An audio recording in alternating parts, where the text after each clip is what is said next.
The Listening Tube presents Not the Headlines. I'm Bob Woodley from The Listening Tube. I'm a big fan of pinball machines. I've been playing pinball for more than 50 years, and I've played all over the world and even now participate in a pinball league.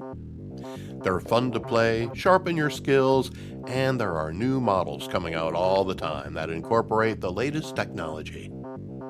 But there was a time when they were illegal gambling devices, according to the law. In order to get the law to back off, it had to be proven that it was a game of skill and not a game of chance. Just as football or baseball require skill but often are influenced by chance, so is pinball. Today, it's a thriving industry with millions of fans who play in leagues and tournaments across America and around the world. If you're good enough at scoring points on a pinball game, you could win a free credit and maybe even get to add your initials to the leaderboard for others to pursue. Jersey Jack pinball machines even take your picture if you register a high score. Sometimes I'll win so often that I'll leave credits on a machine for some other player to discover and save the cost of playing a game. What you can't do with today's flipper pinball machines is cash in your credits. You either play them or leave them. There's no monetary reward for accumulating credits on a pinball machine. By now you might be thinking, all right, Bob, what's your point? Isn't it great how we're so in sync with each other? Anyway, the Pennsylvania Supreme Court recently declared that all of these so-called skill machines that have been popping up everywhere, including bars and social clubs, laundromats, convenience stores, and even standalone brick-and-mortar arcades, are not, in fact, games of skill. Instead, the court says, they are illegal slot machines. Bob didn't believe it. The decision starts the clock on a 120-day window for the state legislature to decide if they want to let the ruling stand or write new laws to address the issue. These machines are a fairly big industry in Pennsylvania, as well as other states with different laws about gambling. Suddenly, all of these establishments who have been enjoying the income associated with Pennsylvania skill games are faced with the loss of that revenue. Small businesses, social clubs, and organizations like the Veterans of Foreign Wars and Fraternal Order of the Elks have become dependent on this income to maintain themselves. If that income goes away, they say, they might not survive. Nonprofit organizations that have skill games in Pennsylvania are already required to give away to charities a large portion of that revenue.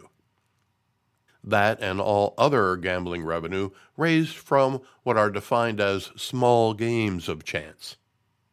But the so-called skill games don't fall under that category, and quite frankly, the only reason those machines have the word skill written on them is to circumvent the law.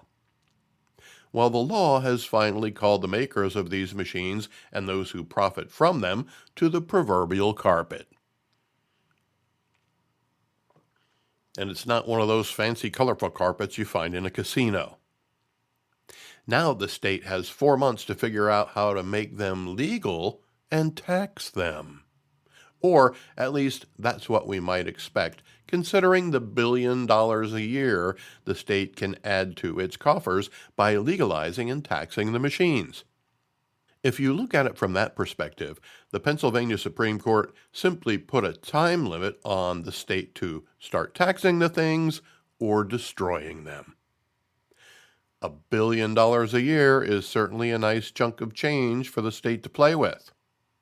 At the same time, the Pennsylvania Liquor Control Board, along with the State Gaming Commission, are very good at destroying things. Send email to thelisteningtube@outlook.com. There was a nice little neighborhood restaurant about a block and a half from where I grew up. Later on, after a few ownership changes over many years, it became more of a pool room with an illegal bar and then illegal gambling, and the state came in one day with chainsaws and cut the bar into little pieces before they shut the place down. So clearly, we already have guys for that. I'll bet they're just chomping at the bit right now at the thought of destroying 70,000 illegal gambling machines. And right now, that's what they are. So, will the legislature figure out a way to legalize and tax the machines? Will they fail to act before the deadline? Will they legislate a way to extend the deadline indefinitely, thus permitting the status quo without deciding one way or the other? My gut feeling is that the state will find a way to generate income and allow the industry to continue. They'll say it's because of the support they have for the small businesses that rely on the income from the skill machines. The VFWs and other civic groups, and the guy who owns a laundromat just trying to make a few extra bucks. There are certainly a lot of people who benefit from the cash flow generated by Pennsylvania skill machines. Many of those benefits are gathered by nonprofit organizations who then share that revenue with other nonprofit organizations. Similar, but different. There are no such rules for private companies who employ skill games. The state has already said they want to change that, and the Shapiro administration is proposing a tax of 52%. Just under the 55% tax on slot machines in state-licensed casinos. That would basically nullify any monetary advantage for nonprofit organizations. The state legislature and the governor have so much math in front of them that they don't know which way to turn, and a court decision has their heads spinning.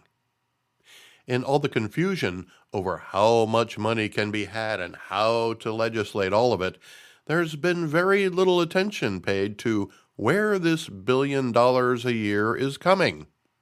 Whose $1 billion got put into these so-called skill machines in the first place? Well, if not most of it, a large portion of it comes from people who are addicted to gambling.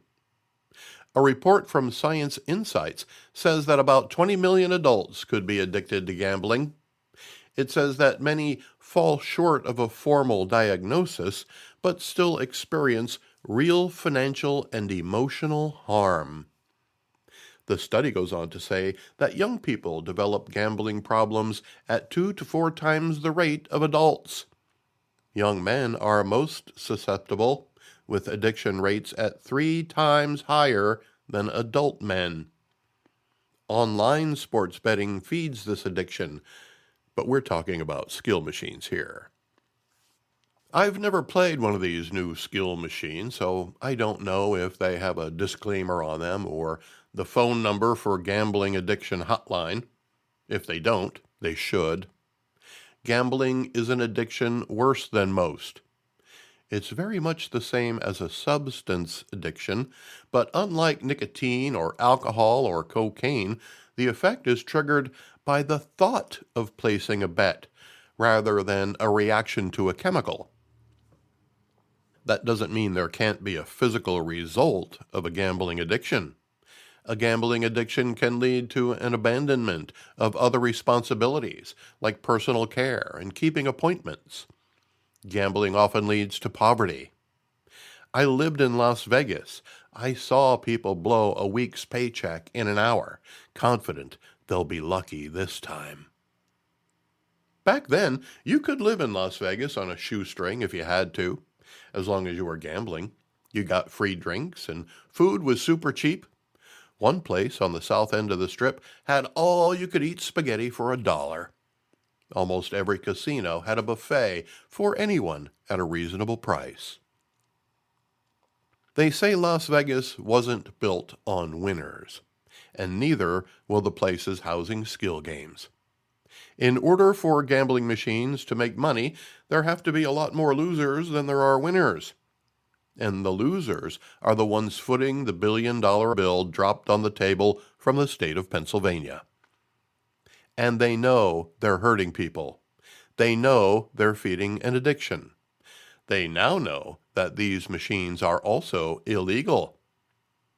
Instead of abiding by the Supreme Court's decision and getting rid of these illegal theft machines that ruin lives and neighborhoods, the governor and legislature are going to allow this tax on an addiction that leads to poverty and suffering, all for a blatant redistribution of money taken from the working class and the working poor.